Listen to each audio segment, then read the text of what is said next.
Welcome back into the Door Report, episode 239 on a beautiful and lovely Wednesday evening, September 20th. I am Will Byrum, joined as always by my co-host Trevor Hulan.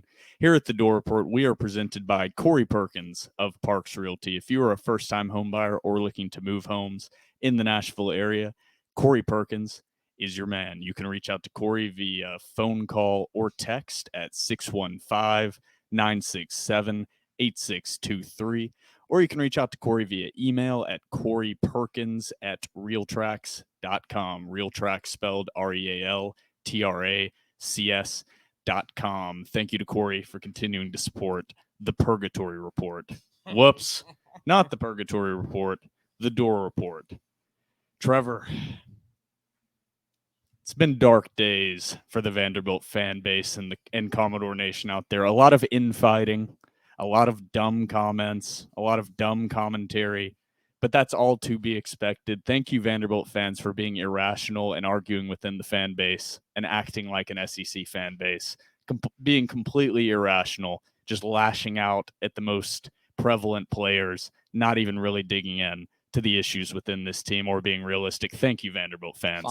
Finally acting like an irrational, spoiled, entitled SEC fan base. We love that here at the Door Report, Trevor. It's part of the revolution. Dude, it's been a bad weekend, man. Tough. It's been a bad weekend, so it's just, Will, I'm just tired. I'm just tired, man. Trevor's tired. I'm tired. Our lives have picked up busyness. Currently, Trevor pursuing a master's.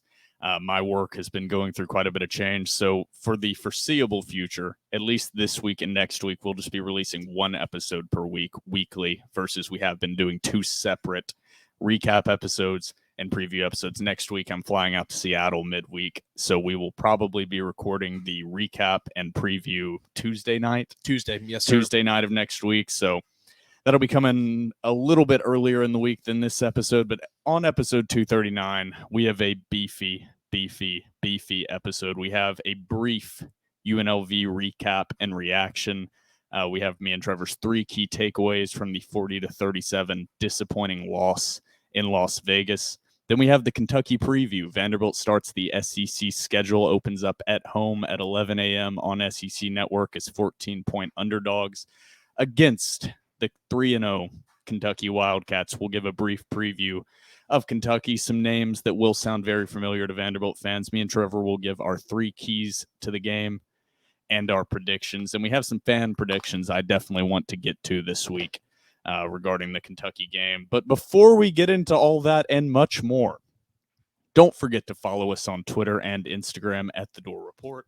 Like us on Facebook, subscribe to our YouTube channel. Our podcast is available on iTunes, Spotify, and Google Podcasts. And while you're at it, give our podcast 5 stars and a review on iTunes. Trevor, it's now time for breaking news.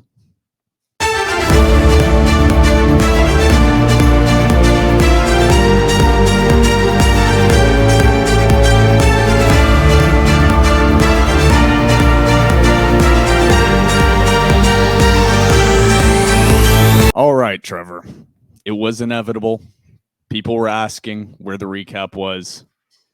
Me and Trevor needed a little time to cool down. We did. A mental health break, That's some exactly. could say, even though it didn't prevent me from rewatching a lot of that Vanderbilt UNLV game to make sure my initial angry takes at the team overall were not incorrect. Some of my initial takes were wrong. A lot of the things that I saw and had in my brain from the live watch were very correct. So we'll get into all that. Vanderbilt loses to the UNLV Running Rebels 40-37, moving the Doors to 500 and 2-2. Initial thoughts after that performance and what we saw in it, in an insane, I think is an accurate way to describe that game. The win, I don't know if you saw it, the win projection or whatever ESPN does. ESPN, that projects the percentage chance of winning. UNLV at one point late in that game had like a 90-something% chance of winning that game. Vanderbilt got that interception, moved Vanderbilt to like 99%. And then on one pass, UNLV, that win projection flipped all the way the other direction to a 99% chance that UNLV was going to win that game. So a crazy game, insane game. How are the vibes, Trevor? First off, we just want to give a shout out to all of our loyal listeners who are asking where the recap was. We absolutely love you guys, and as we say week in, week out, there's no TDR without you guys. With that being said, thank you guys for understanding. This is not a shtick right now. This is not a gimmick. We really just needed a break. Like it was. Also, we needed the break. We just needed a but break, man. There's also like you had a paper to write for your master's. I did. I literally was coming back home from a bachelor party to where I got no sleep. Shout out to my homie Nathan and his wonderful fiance Dominique. Well, they're actually married, wife Dominique. So shout out to Dominique. It was an absolutely wonderful bachelor party. But I came straight home from a bachelor party, and then I had to take a test and write a paper for my master's. So there were some schedule conflicts. There was some mental health aspect to it. I would say a majority was we were just tired. We were, man. We just tired. Yeah, that's a good. But initial thoughts is, I don't want to be super negative, and I think that it's good that we sort of push this back so that I can maybe be a little bit more level-headed. But dude, I'm just in a bad spot, man. Like, it feels so rough, and I feel like I don't want to say that like we're partially to blame because I don't think we did anything wrong, but like we thought there was so much hype going into the season, and like the season isn't over. They're 2-2. Yes, like Clark says, there are wins on the table. Coach speak, yada yada yada. I don't care, man, dude. This was a kick to the nuts, dude. This was pretty much a blow to the head. This pretty much eliminated without an unforeseen 500 record in SEC play that I don't see happening in the next 8 games. This eliminated the initial goal of the season, which is a bowl game. That's a lot to say. Only 33% of the way through the season, but Vanderbilt fans have seen this in the past. Your wins have to come from non-conference games. Absolutely. You have to win 3 non-conference games with this team, with this schedule, even with a down SEC. I also don't like to say that we are to blame. It's a unique part of the Vanderbilt fan experience because Vanderbilt football has been down for so long. But I despise that Vanderbilt fans' immediate reaction to the failure of a program is to attack other fans that believed something might change. Yeah, dude, that's bogus. Yeah, I'm not saying that TDR, me and Trevor were predicting Vanderbilt to go 12-0 and to win the SEC and to be 7-5, 6-6. I think I predicted 7-5. I predicted 7-5, and that was like. But I would be I could also expect. I'm leaning more towards 6-6 than I am 8-4. So it was a 7-5 with a lean towards 6-6. That's not crazy expectations. That was the goal. That's not unrealistic. When you look at the returning talent on this roster, that's how any other SEC fan base would have predicted a season trajectory going after this same team basically went 5-7 last season with the entire O-line, basically the entire D-line, basically the entire linebacking core outside of Anthony Orji returning. Yep. A lot of returning talent at safety, a lot of returning talent at wide receiver. You lost your starting running back, but you thought the horses could get it done behind AJ Swan. Mm-hmm. It hasn't come together. No. But to then just attack fans that were actually, I won't even say fully buying in, but just hoping for brighter lights ahead. I just finally thought change was around the corner. Yeah, you need to be pointing that criticism at the staff. You need to be pointing that at the performance you've seen, not fans that are disappointed as well in the performance. We all, as Vanderbilt fans, this sucks for everyone. This is a fan podcast that tries to step back and be realistic. We are not vandysports.com. We are not Vandy 24/7. We're not Robbie. Okay, if there is hope to be had, we're going to try to find it, but that doesn't mean we're going to be unrealistic and predict this team to be competing for an SEC championship. So I had to get that off my chest. I hate the immediate reaction being, yeah, fellow Vanderbilt fan, you're an idiot. You're an idiot for thinking anything would be different. I'm like, I've been around for 50 years, and I never thought there'd be change. I'm like, of course, I really didn't believe there would be either. But I think Vanderbilt can make a bowl game every now and then. And they went 0-9 under Derek Mason, 2-10 in year 1 under Clark Lee, 5-7 in year 2 under Clark Lee with a lot of returning talent. 6-6, 7-5 wasn't a crazy prediction nor unrealistic. So if you looked at the sample size, you'd have said, oh, the trajectory is going up. Yes. If you looked at the raw data, you're like, okay, this is a logical conclusion to come to. And we were wrong. Time And- to get back to the drawing board and figure some things out, because success and the path forward is not always a straight line. And Vanderbilt has certainly taken a step back with a loss, with 2 straight losses to Wake Forest and UNLV. Getting into the box score from last week's game, A.J. Swan, 17 of 35 for 335 yards, 3 touchdowns, and 1 pick, a 34.2 QBR. Not a horrible performance, not a great performance. Got dinged up about halfway through with an elbow contusion. Yeah, also had a hard time gripping the damn ball in the second half. And folks want to whine and moan and say A.J. Swan's the problem. We should be on our hands and knees thanking God that we have A.J. Swan in this team. If there's no A.J. Swan in this team, we get dumpstered in this ball game. You sound like Homelander right now. Dude, you should be thanking God. You need me. This team needs to save you. This team needs A.J. Swan. And to say that he's the problem is and it makes me mad. It really bothers me to my core. There are issues to be found at pretty much every single position group across the board on this Vanderbilt roster. There's nobody blameless, not even friend of the pod Wesley Schelling, not even the punting unit. Every single part of this team can take some blame. But as Meek Mill said, there are levels to this shit. And right now, quarterback play is at the bottom of that list of complaints. Has A.J. Swan been perfect? Absolutely not. Nope. Has A.J. Swan made bad decisions? Absolutely. But he is not the reason this Vanderbilt football team is losing right now. No. Ken Seals came in, went 1 for 2, 2 yards, missed a wide open Jaden McGowan in the seam that possibly would have been a touchdown. Not possibly. That would have been a touchdown. That would have been a touchdown. That's his backup. So if you have an issue with A.J. Swan, I think Ken Seals is a good backup. We're a Ken Seals supporting podcast. Dog. But right now, A.J. Swan is so clearly the most talented quarterback on the roster, and just in general, if you have watched other football teams, specifically within the SEC, A.J. Swan would be the starting quarterback on more than 50%, probably. A.J. Swan would start for the Alabama Crimson Tide right now. Absolutely. A.J. Swan would start for doubt. Alabama. A.J. Swan would probably start for Florida. Probably. He would start for Missouri. Missouri was booing that cat. Brady Cook. Brady Cook. I mean, we don't have to name off the teams. Will Rogers, he would start over Will Rogers right now. It's just, I'm not saying A.J. Swan right now is a Heisman contender. I'm not saying he's an all-SEC quarterback. But to blame him is lazy. But he is not the reason for the losses. No. The offense in general has not been amazing, but it has not been the reason for the losses. And if anything, the reason for the losses is the running game and the offensive line, which we will get to more in our key takeaways from the game. Vanderbilt's rushing attack struggled.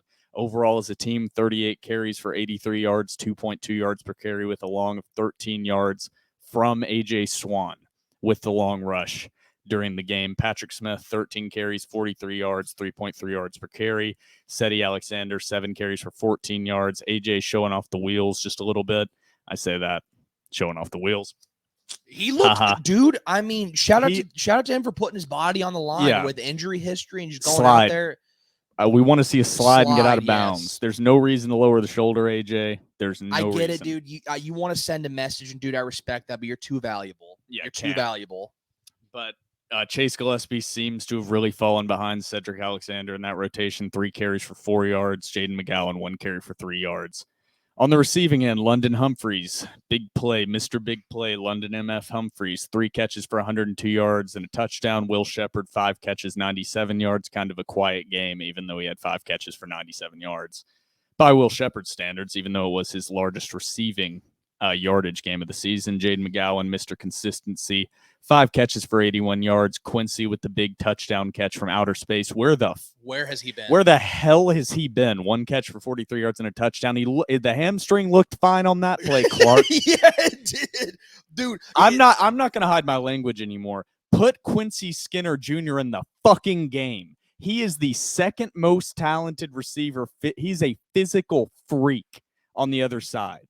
It is a sham unless there are some injuries that are not being made public and he's truly limited, he is an unbelievably talented receiver that has capitalized on nearly every opportunity he has ever been given during his career. Whether it's the game-saving Kentucky catch last year that everybody forgets about, whether it's a 43-yard touchdown reception against UNLV, whether it's a 2-point conversion against Hawaii, where he slipped and still made the play.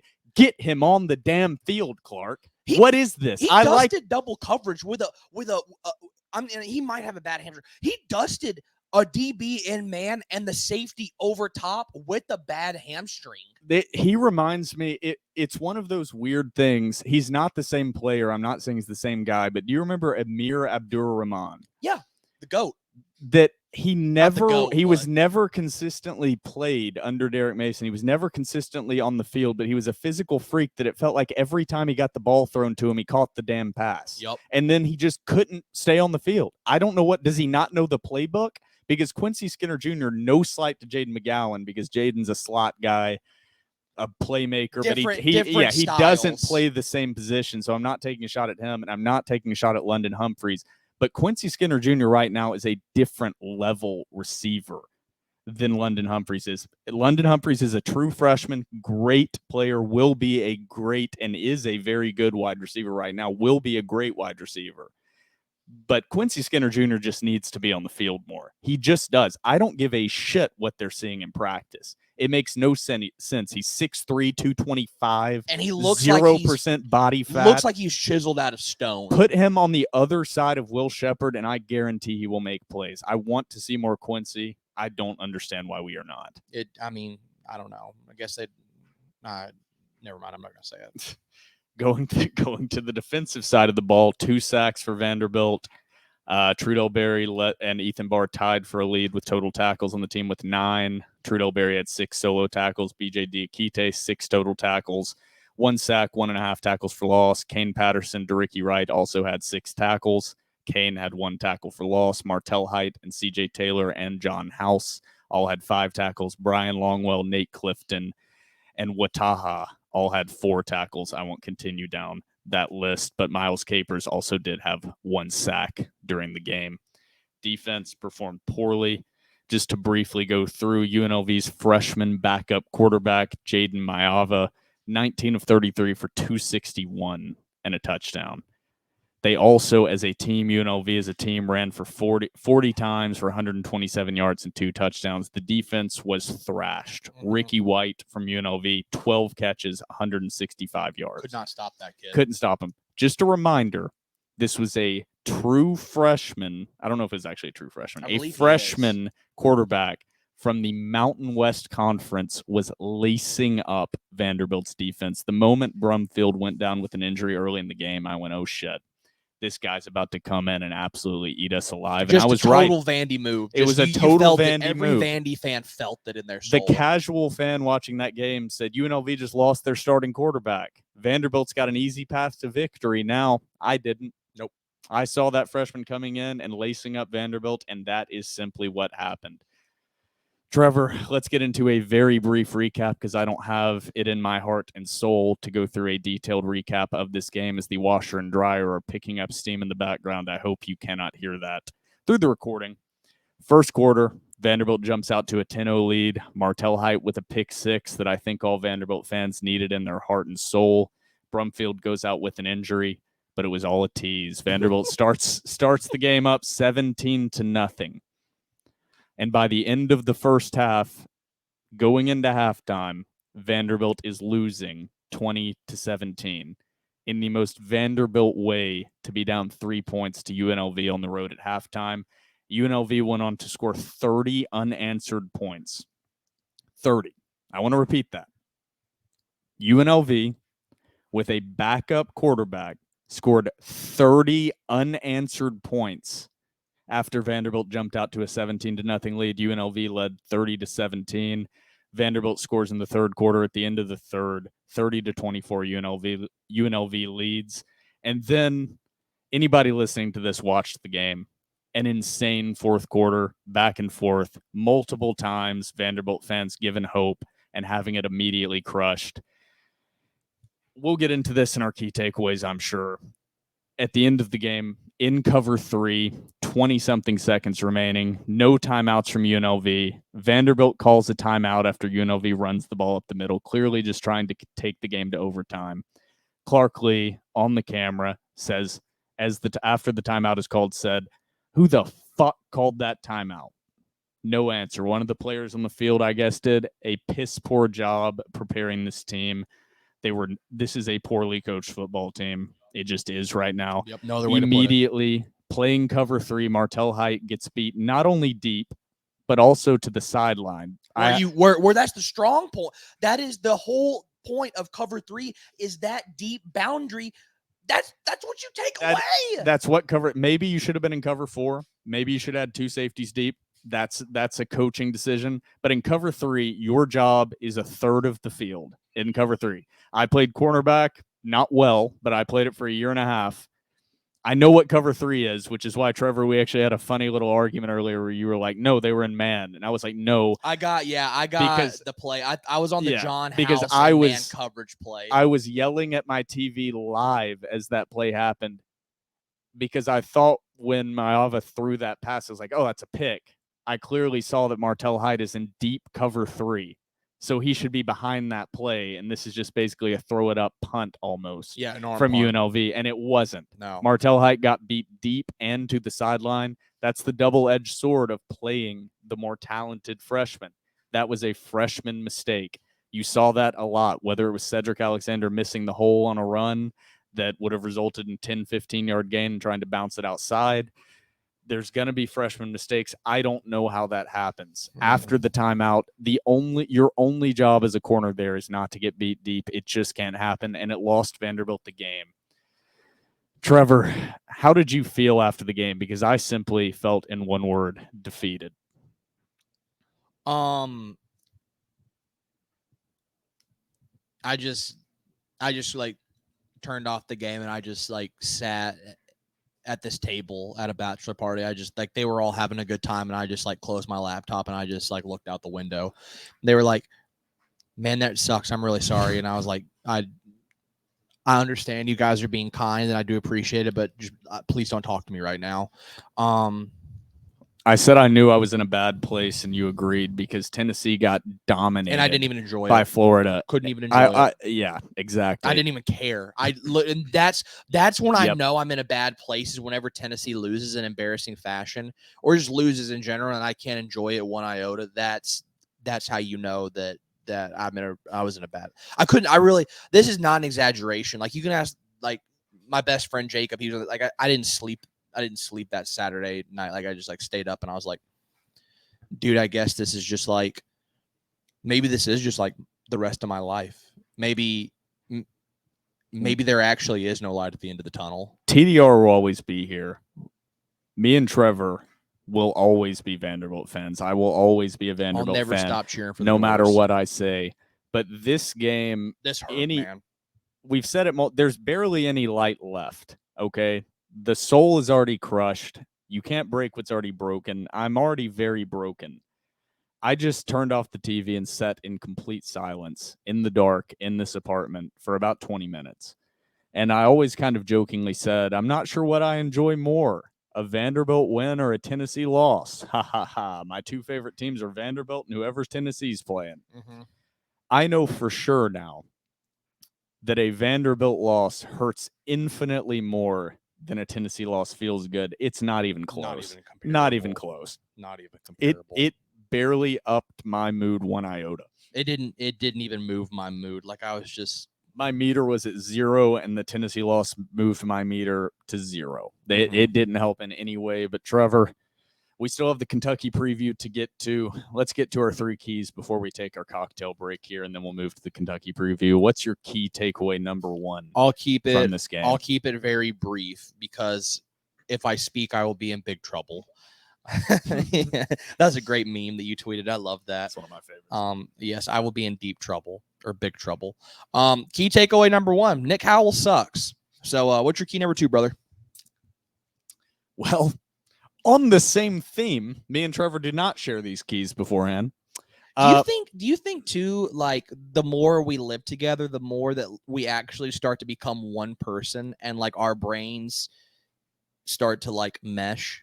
I think we just already were in a lot of agreement, and being in the same environment with this amount of insanity and mental instability is not helping the brain morph of two very mentally unstable people. I gotta call my doctor and say, hey, I need you to up my meds. I don't have a doctor, so You want mine? He's really good. nah. I'm just gonna gamble on more sports. That Just- seems to work. Lets me feel something. That's all I need. Just take on life raw, Just raw. just as our ancestors intended. Every day I raw dog life, and everyday life raw dogs me. That's my life motto. It used to be it is what it is. That's my more extended motto now. My key takeaway number one on that same theme, Trevor, is the current defense is a dumpster fire. I don't say that lightly. We all know as Vanderbilt fans and watching this team that a majority of Vanderbilt's success comes from out-of-conference games. Vanderbilt has played all 4 out-of-conference opponents. The remaining 8 games on the schedule are all SEC opponents. I'm just going to read through Vanderbilt's stats. These are not cherry-picked stats. These are very commonly used stats to evaluate a defense. And I'm going to tell you where – I'm going to have you guess – well, I'm not going to have you guess. It's too many stats. I'm just going to read through these, tell you where Vanderbilt ranks and what their current statistic is. And for the opponents that Vanderbilt has faced, Hawaii, Alabama A&M, Wake Forest without their starting running back and best receiver and linebacker, but that doesn't play in the defense. Yeah. And you have played UNLV. And these are Vanderbilt's current defensive stats. Where do you think Vanderbilt ranks in passing yards per game given up? Oh, God.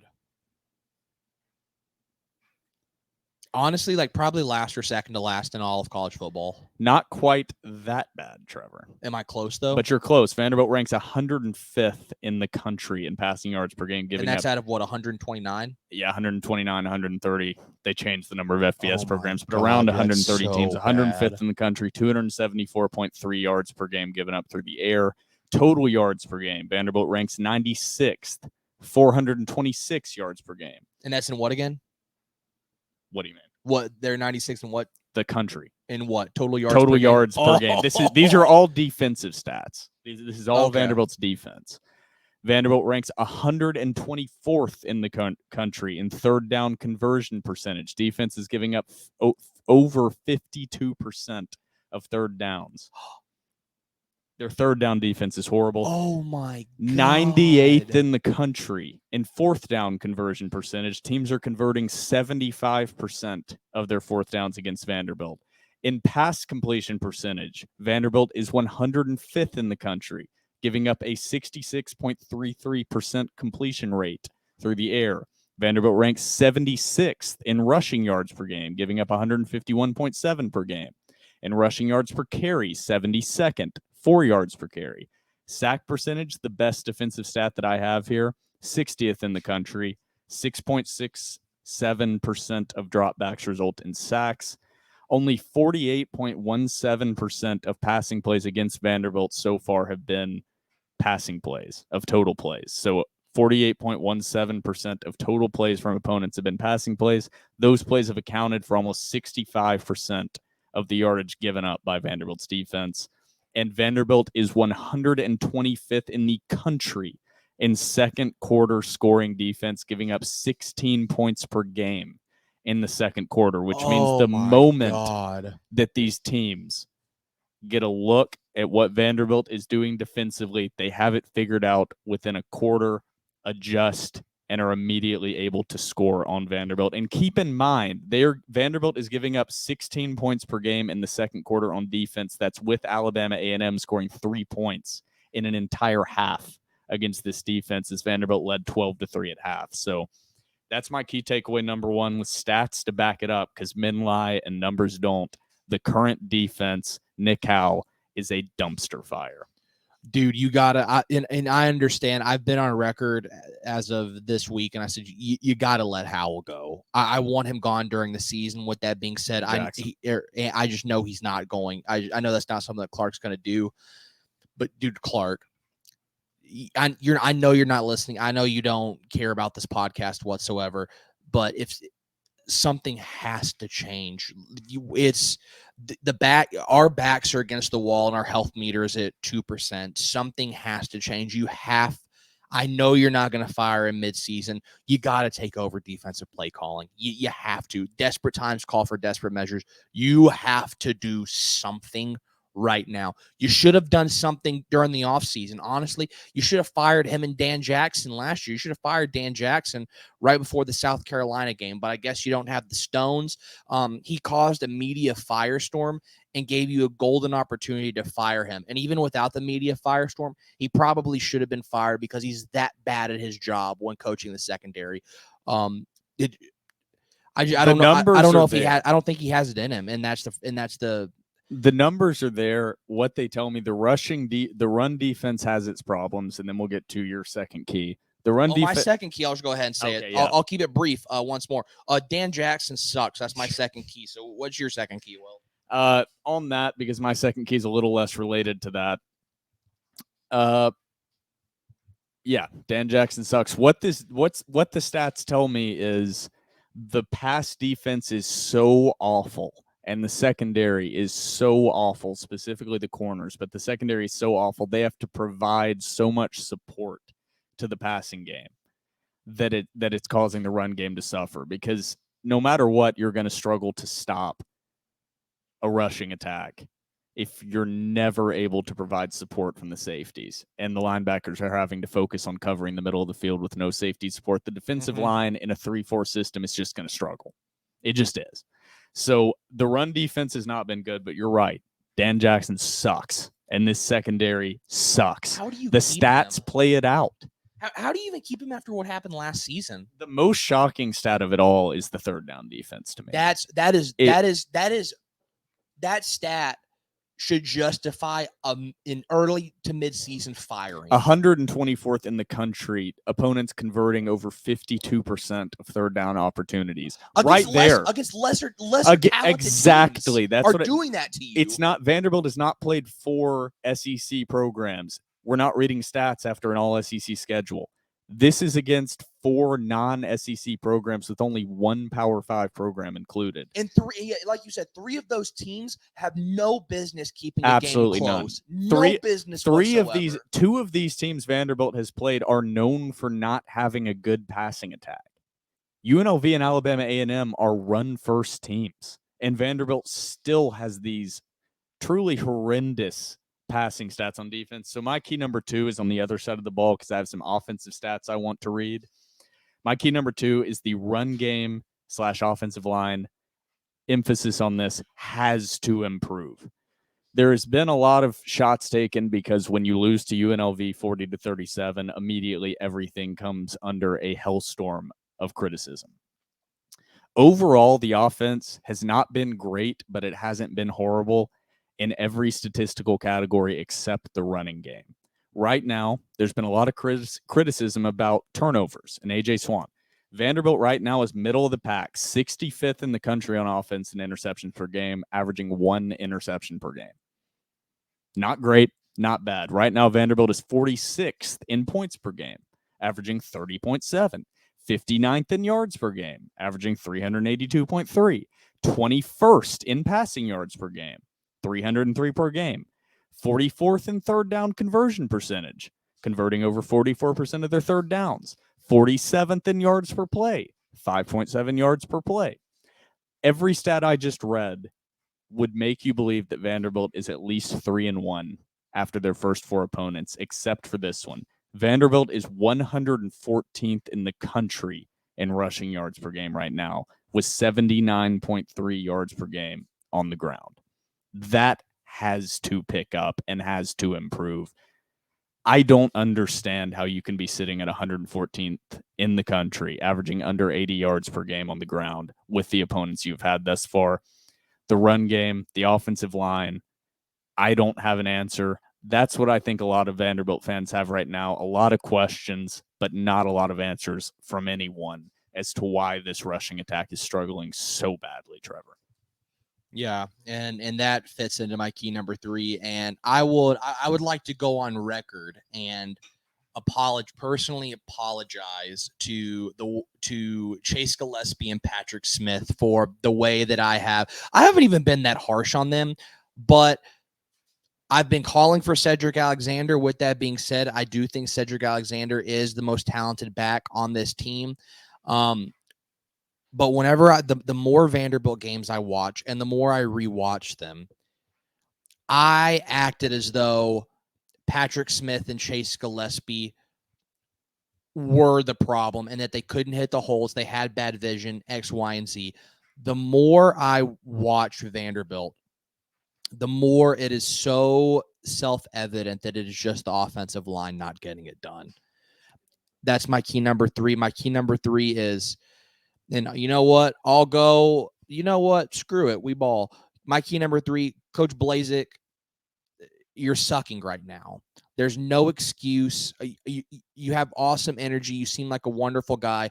Absolutely no excuse for a Vanderbilt team with this much size and this much experience on the offensive line to be playing like this.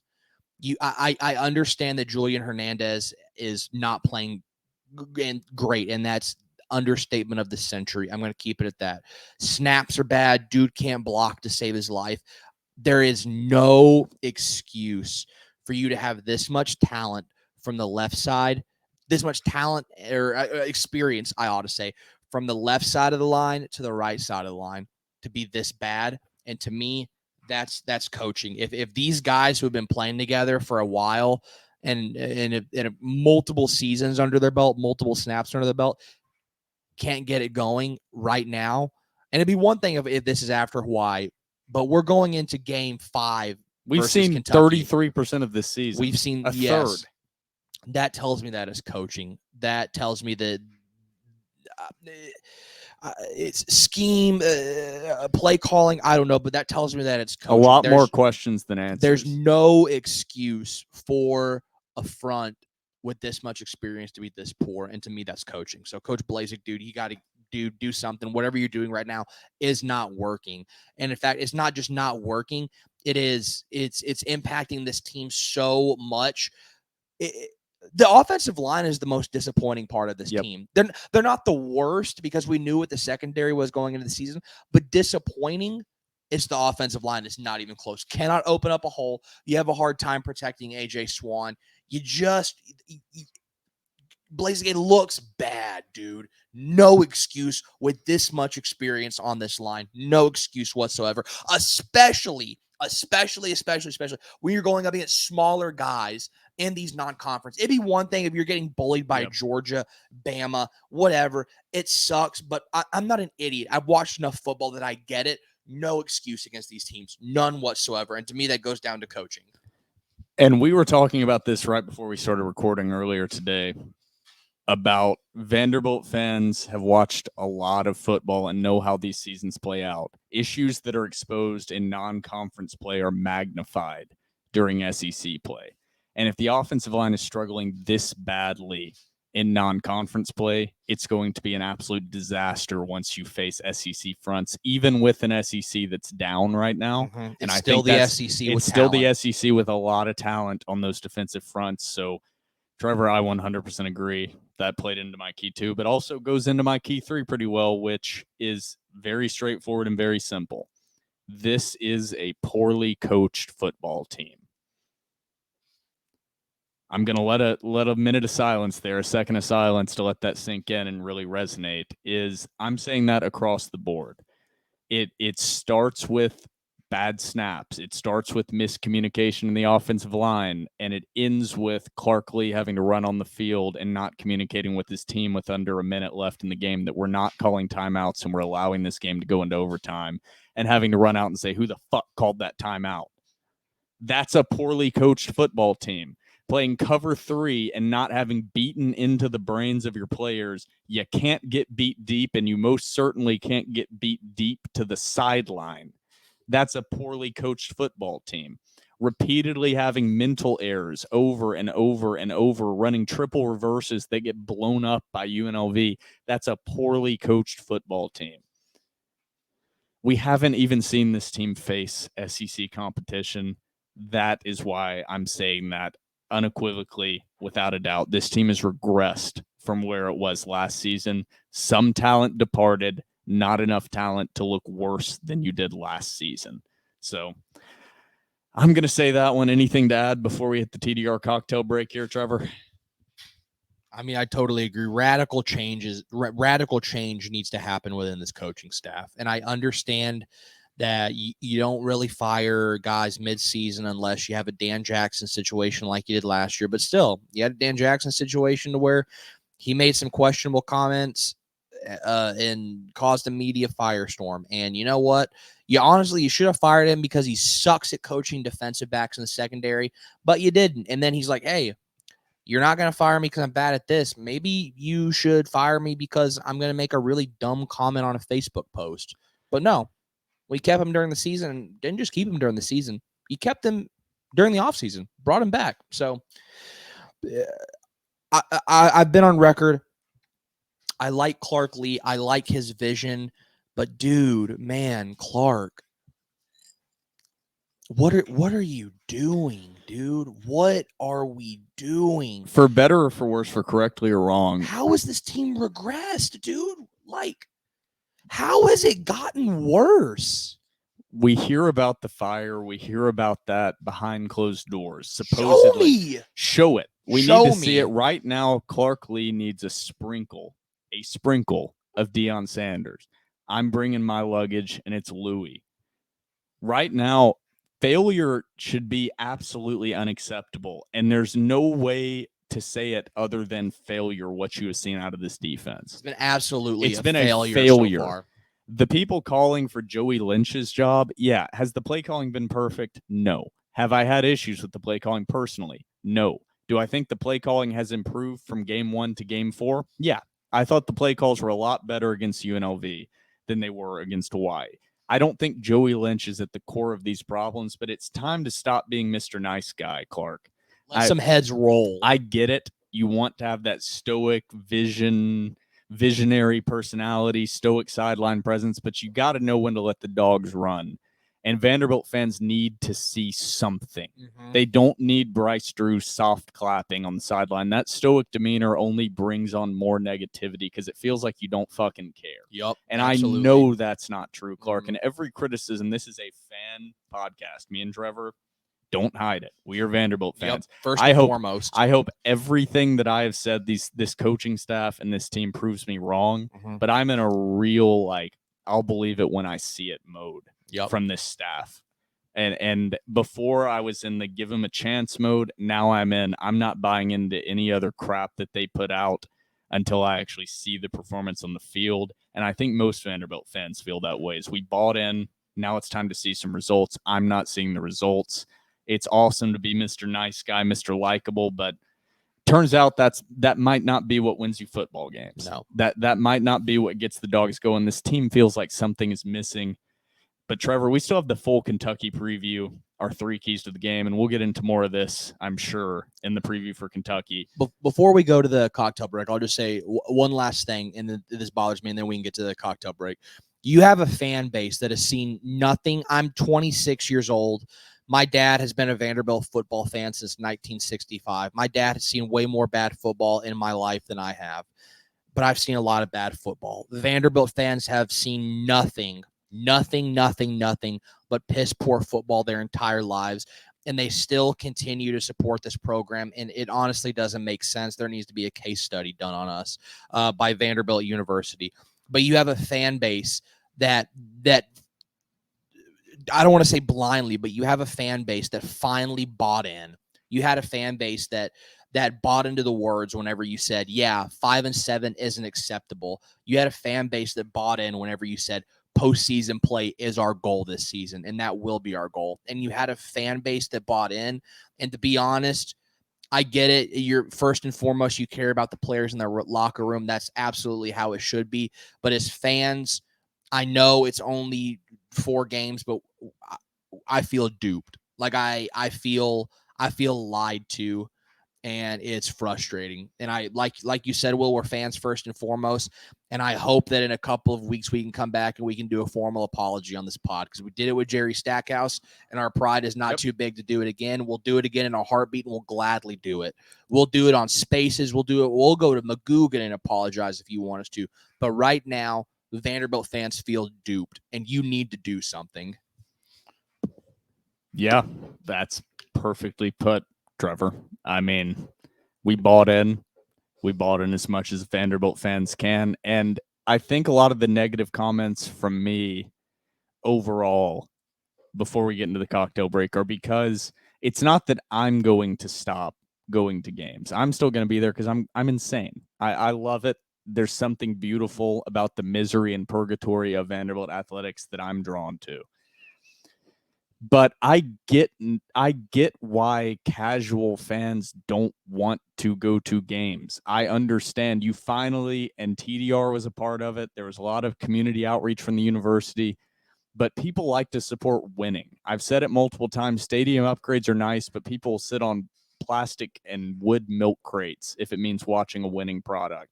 And for years and years and years, excluding the James Franklin era, Vanderbilt fans have been deprived of a winning product. And we thought things were different with Clark. I don't think that I expected a full, rocket ship style trajectory, but we thought things were changing. And for now, it seems that we bought into another snake oil salesman. So before we get into the Kentucky preview, it's now time to grab yourself a cold one, because damn, you need it.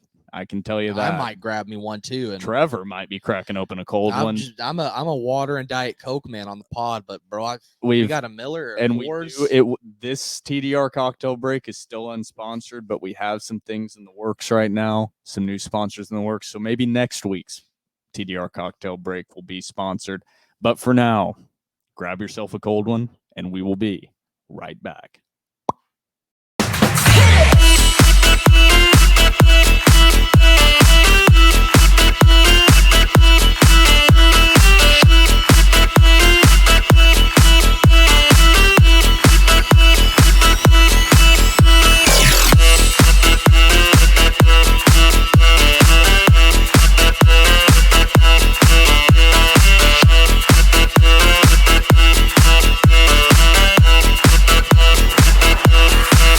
Welcome back from the TDR cocktail break. Trevor actually has a beer in his hand, a Michelob Ultra. I am shocked. This means this is about to get interesting. I'm not a drink. I'm not a real drinker. Not a real drinker at all. Trevor's not. I am. So nice balance. The force, the yin and the yang. I wanted to say yin and yang, but I don't think people would get the reference there. I don't know what that reference is from. It's from Entourage. Oh, I never watched that show, but I'm sure it's from other things, but his lawyer in the show Entourage says yin and yang. Or maybe it's from Silicon Valley. I don't know. Whatever. HBO. That's show, irrelevant. Prestige HBO show. We have ahead of us a brief Kentucky preview, and then me and Trevor's 3 keys to the game and me and Trevor's predictions. Before we get into the Kentucky preview, I want to add in one thing I forgot to add in before the TDR cocktail break, and that is the transfer portal argument and voices and yelling from Vanderbilt fans about attacking the transfer portal more heavily. And this is where we're on opposite sides. Is number one, absolutely, Vanderbilt needs to be pursuing their options in the transfer portal more aggressively. 100% without a doubt. Okay? So I have to add that in at first because people will take out of context the next thing I'm going to say. I was a graduate assistant in Tennessee Tech University's business office. I communicated a lot with the admissions department. Tennessee Tech is a mid-major public school. Transferring in is a nightmare with credits.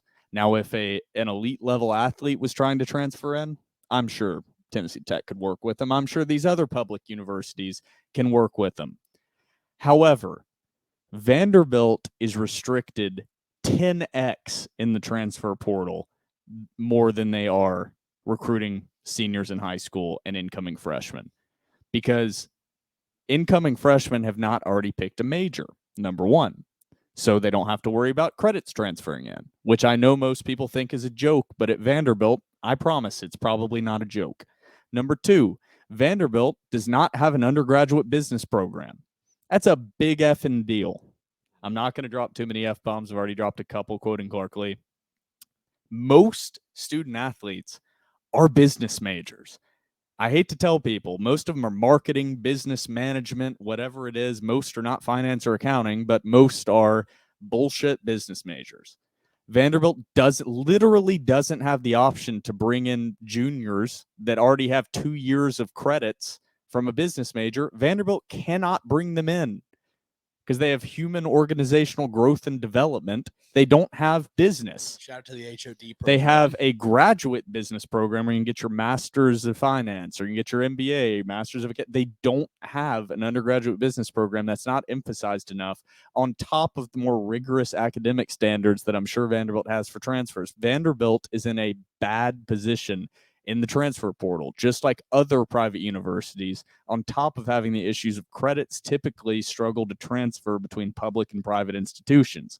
They just do. Oh, it's impossible. You're seeing that struggle from other private institutions like Wake Forest, Stanford, Northwestern. Every single private institution in a major conference is struggling horrifically in the transfer portal era. So I agree. Vanderbilt and Clark Lee need to be pursuing the transfer portal more aggressively. But Vanderbilt fans also have to understand that's just not an option the same way for Vanderbilt that it is for Colorado. It's not the same that it is for any other public institution or most other private institutions because Vanderbilt doesn't have some undergraduate programs. There's a lot more to this. So I agree with you on your take of the transfer portal, I think, at its core, but there's a lot more caveats and context that truly have to go into it than most Vanderbilt fans are just like, bring in more transfers. I'm like, that's why Clark is trying to build a program that is from freshmen. He can't say it publicly, but he wants to say the university makes it literally impossible to bring in a large number of transfers like we're seeing across the country. And I do agree with you. As awesome as it would be to have a Dion come in and just say, hey, you guys went 1-11 or 0-11 or 1-11 last year. You guys aren't getting it done. I do agree that's not the way that you can do it at Vanderbilt. With that being said, I think that only bringing in 2 transfers is unacceptable. And I understand what you're saying with the no, and I totally Both agree. can be true. Both can be true. And so this is where I stand. I agree. Vanderbilt does not have an undergrad business program. Do what Duke is doing. Like Duke brought in 9 transfers this offseason. They also don't have an undergraduate business program. You don't need to flip the entire roster, but to not address problem areas on the team in the era of the transfer portal is, in my opinion, there's no other way to say it other than lazy. Yep. That's you don't have to flip the entire roster, but to just bring in, and we love Prince Colley. I cannot wait for him to get healthy. Probably going to be a red shirt. Yes, I cannot wait to finally see him in the last 4 games. To only bring in Prince Colley and that Nizier kid that ended up decommitting and going to Washington like 48 hours later, no excuse. You knew what you had in the secondary. Unacceptable not to attack it harder in the transfer portal. Unacceptable. No excuses. 100% agree. That's why I added in the context of Vanderbilt needs to be pursuing the transfer portal more aggressively. Yeah. But it's time. You can't do what Colorado did. It's just not possible. It literally is impossible at Vanderbilt. But moving on to the Kentucky preview, the Kentucky Wildcats 3-0 haven't really played anybody yet. So it's kind of hard to evaluate truly this Kentucky team. They're 3-0 with wins in blowout fashion over Ball State, Eastern Kentucky, and a 35-3 win over Akron last week. Kentucky right now is a 14-point favorite over Vanderbilt. Familiar names, running back Ray Davis. I think all Vanderbilt fans remember him. I have in parentheses, we know him. Vanderbilt fans know what to expect from the running back position. Quarterback Devin Leary, 855 passing yards so far through 3 games, 61.7% completion percentage, 8 touchdowns, 3 picks, played really well in their win over Akron last week as a transfer from North Carolina State against Akron, 16-26 for 315, 3 touchdowns and 1 pick. At wide receiver, Kentucky has Tavion Robinson, A transfer from Virginia Tech leads the team with 14 receptions and 260 yards and 3 receiving touchdowns. Also, a couple of names to keep an eye on: Barryon Brown and Dane Key. Barryon Brown, local kid, Pearl Cone, North Nashville. Shout out. At tight end, Jordan Dingle kind of had a breakout game, 4 catches for 89 yards last week against Akron. On the defensive side of the ball, Kentucky pretty strong at the linebacker position. Will linebacker Trevin Wallace leads the SEC in quarterback sacks with 3.5 and is 6th in the SEC with 24 tackles. That's about all the preview I have for Kentucky. I don't want to get too bogged down. This is already going to be a relatively long episode, but anything else you want to add about the Kentucky Wildcats going into this game? I do want to bring up Barryon Brown a little bit. I think he's going to absolutely dust this secondary. Kid's a burner. Hasn't really gotten it going on offense so far. I did watch a couple. I did not watch Kentucky games in their entirety, but I watched the third quarter of the Eastern Kentucky game, and I watched the first quarter and a little bit of the second versus Akron. Offense looks like it's having a little bit of a tough time getting in mojo, but with their Vanderbilt defense, they should honestly have no issue. Really where I want to focus on the secondary. You brought up the middle linebacker, outside linebacker, J.J. Weaver. I've really liked what I've seen from him. He's going to be a game wrecker. And then particularly the boundary corner, Andrew Phillips. He's a boundary corner, but from what I've seen from him, I think he's a lurker. So he's going to follow Will Sheppard on whichever side of the field, whether it's left or right. I think wherever Shep goes, I think Andrew Phillips is going to follow him. Yeah. I mean, what surprised me a little bit, I watched some Kentucky. I have not watched any of their matchups, as I assumed they would dust. Freaking Miller wanted to watch the entire Eastern Kentucky Jesus game. Christ. Ball State, Eastern Kentucky. Oh, yeah, well, we Akron. wanted to watch Kentucky or Tennessee, Virginia. He's like, let's watch Kentucky. But shout out Miller. We Kentucky love that guy. has statistically ranks near the top of the country in yards per play at number 5, 7.9 yards per game. They throw the ball a lot. They don't run the ball a lot. I know that's a little surprising to Vanderbilt fans as Kentucky, but they rank number 115 in the country in rush play percentage. Kentucky only runs the ball 41% of the time. They throw the ball 59% of the time. That's a shocking statistic. 19th in the country in pass play percentage. So that does not bode well for Vanderbilt. We have our 3 keys to the game. Any last things you want to add before we get into our 3 keys? I'm going to be at the game. There's no way in hell I was going to let a Kentucky fan sit in me and my dad's spot. Me and Tommy will be there bright and early. It's always go doors. It was never the Wildcats, but yeah. I'm also too. All off season long, I got a Facebook Marketplace this very mint condition 1982 gold Vanderbilt Hall of Fame jersey, and I'm gonna wear it Saturday. And I was thinking, I was like, oh my gosh, a hype game going to Kentucky wearing this sick gold throwback jersey. I think I'm still gonna wear it, but it doesn't have any juice. I almost want to put it on ice and wait to wear it during a big game, and I might just wear a polo, but I don't know. Who knows? I hope Vanderbilt wears gold for this game. I doubt they have gold jerseys because his equipment staff hates me, and Clark Lee hates me, and all of Vanderbilt athletics hates me. So I doubt they have them, but who knows? With it being honoring the 2008 Music City Bowl team, they'll probably wear all black with gold lids, which is a great look. But I would love gold jerseys. So, but those guys hate me, so they're not going to bring it back. But whatever. All right, Trevor. What's your key number 1 to the game? Key number 1 to the game. Nick Howell, don't suck. So let's go over to you, Will. Yeah, my key number 1 is going to be the same key number 1 I think I've had the last 2 weeks, and that's going to be win the turnover battle. Because Vanderbilt has not done that at all. Vanderbilt ranks 97th in the country in turnover margin at negative 0.7 thus far throughout the year. So win the turnover battle and you might have a chance, but I don't really expect that to happen as I have seen no evidence that this team is well coached and efficient so far. Yeah. Quick. My key number 2. Yeah, we're blowing through these keys. I mean, there's nothing. Yeah, it's so funny. It's such similar keys. It's just this really is a Sisyphusian season to where it's just we say the same thing over and over again. We're like, this is the key. You have to do this, and then we say it, and they just don't do it. Like I know they're not listening to us, but it's the most. You're like, oh yeah, don't turn the ball over. It's the most cliche thing in all of football, and they're like, you know what we're gonna do? We're gonna turn over the ball. We're gonna do that. So with that being said, my key number 2 is. I don't know. I block somebody, the offensive line. clear a gap for the running backs, maybe take some pressure off Swan.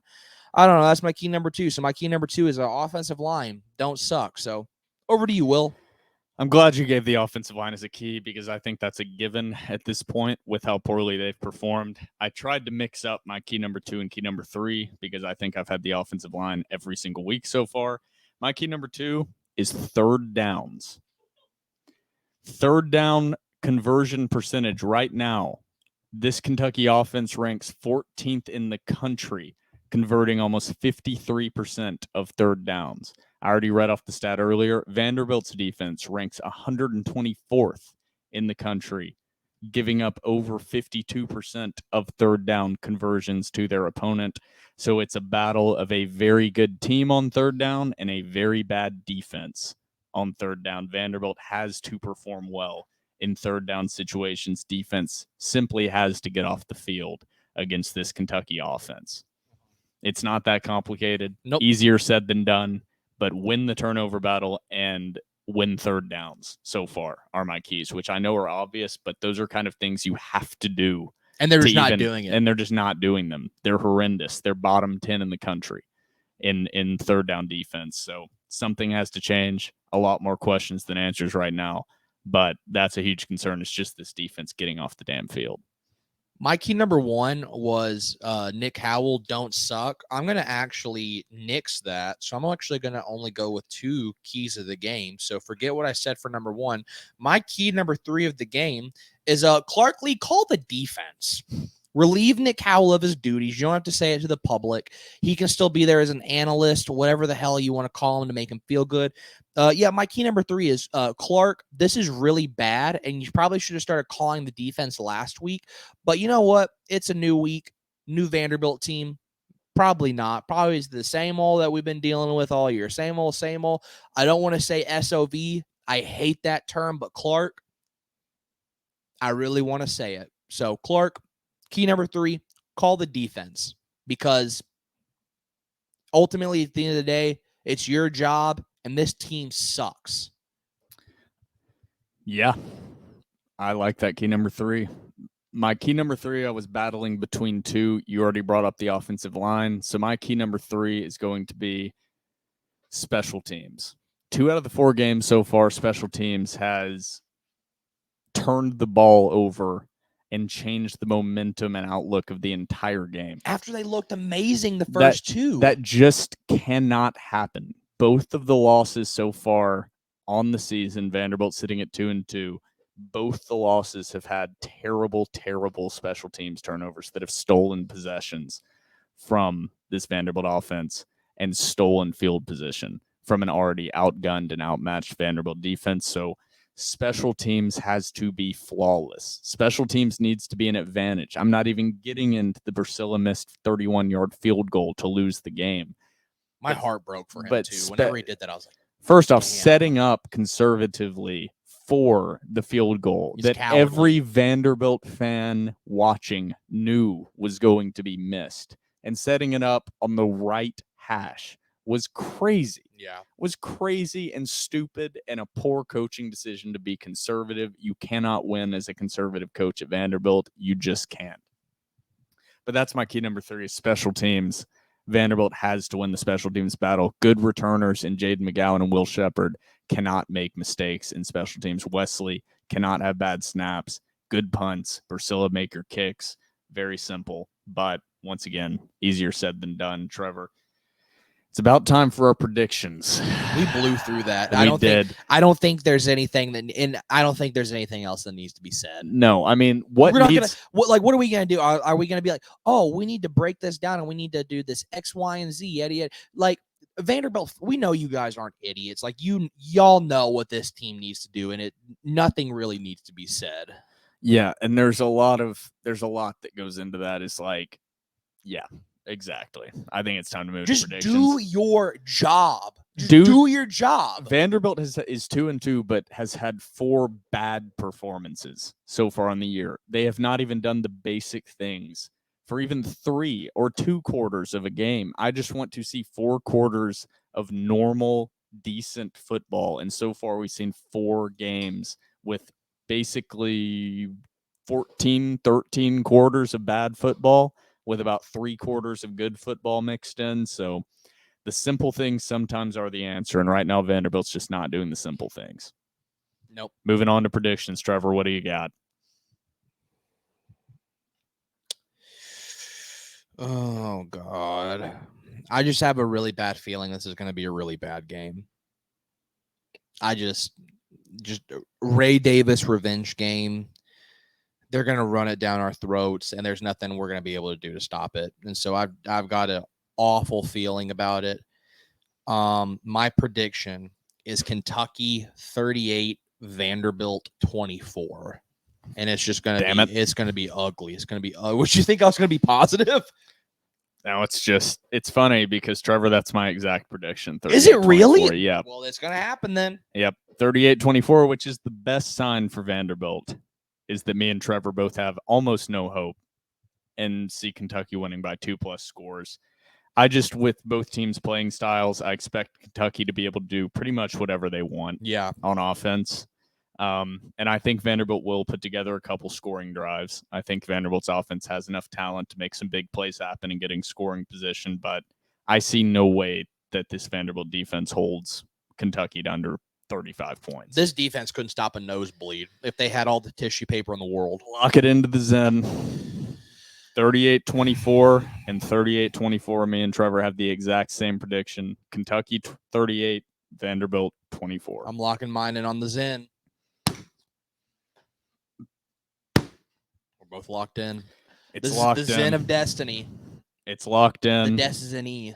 The outlook is bleak. The horizon is not bright. Trevor, anything you want to add to Vanderbilt fans before we close it out here? Do we want to go through their tweets, or we just want to call it a day? Yeah, let's run through. Let's run through some predictions. Week, yeah, we didn't do it last week. Let me get the tweet we put out pulled up. I think everybody is on the same vibe. Yeah, there are some pretty similar to what we said predictions. I'll run through. Braden McPherson, TDR staff member here. McPherson. I'm bad at names. Trevor. It's okay. Hulan.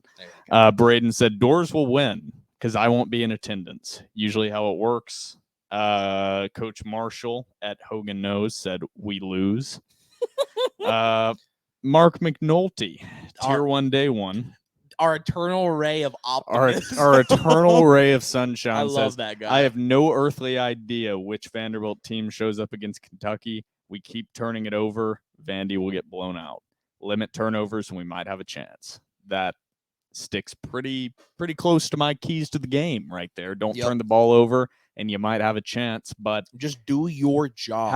Haven't shown any Vanderbilt fans so far this year that is a possibility. Eric Park simply says L. Kind of agree. Scott Paneer, a ray of sunshine, says, I'm just praying that we can pull off a miracle. Keep praying, brother. And two of them at Agent Ocho 8 says, whatever the spread is, Kentucky will beat us by double that. So he's predicting a 28-point Vanderbilt loss. William Johnson at BWillie19 Johnson says, don't turn the ball over with a facepalm emoji. I agree. Yep. I agree, William Johnson. Luke says, I want to believe, but they have to give me a reason to believe. 31-17 Cats. Fire Low T Lee at Ghost of Woody. Great name. Says 31-10 Kentucky. UK Memes says, if it makes you feel better as a Kentucky fan, I'm very unconfident about this. What the hell part of this team makes you unconfident? I don't know, but Kentucky fans do kind of have a similar outlook on football to Vanderbilt fans, as if the impending doom and the ticking sands of time will inevitably bring dark moments. I think Kentucky fans have that within them. The only thing that gives me a glimmer of hope is that over the past year, we absolutely own Kentucky in everything. That is the only thing that gives me hope, and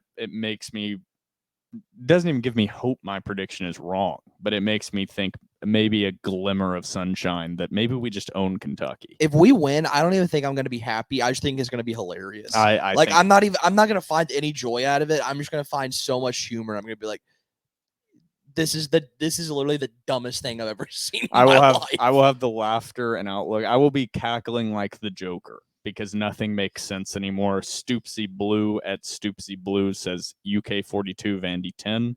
I could see it going that way, but I think Vanderbilt scores at least 17 points. I think the offense can move the ball. Nashville Steelers says 41-17 Cats. Wise Guy at Yo-Yo Bada Bing says Kentucky a lot, Vanderbilt not a lot. And the Anchorman at Primal Ways, be the last one I read here, says I hate this. 31-14 Cats. Please make me wrong. Did our homie Justin Kemp not give us a prediction? He did. Oh, let me read it here. Justin Kemp says, I took the Wake loss hard. I was almost that asshole that predicted UNLV to beat us, but I still thought we'd pull it out by 3. Now I'm completely broken. I don't think we'll go 2-10, but IDK where the win will be. This week I say 38-24 Kentucky.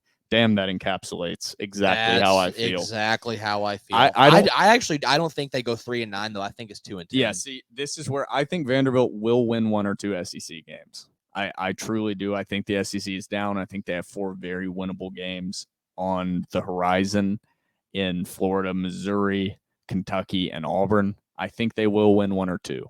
I don't know which of those games they will win, but I think they'll win 1 or 2 of them. I'm not going to be predicting a win for any of them unless I see something tangible change on the field. I think me and you both are sitting with show me.